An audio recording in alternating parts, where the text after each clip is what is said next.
নাতে রাসূল সাল্লাল্লাহু আলাইহি ওয়াসাল্লাম অনেকে ভালোবেসে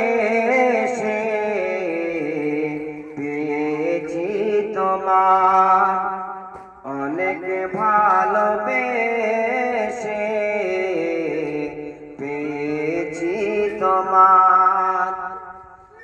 কোরআনের ভালোবাসায় জান্নাতে যাওয়া যায়, কোরআনের ভালোবাসায় জান্নাতে যাওয়া যায়। তাই কোরআন পড়তে দাও সকলে নবীর মাদ্রাসায়, অনেকে ভালোবেসে পেয়েছি খোদার, অনেকে ভালোবেসে পেয়েছি খোদার। মাশাআল্লাহ।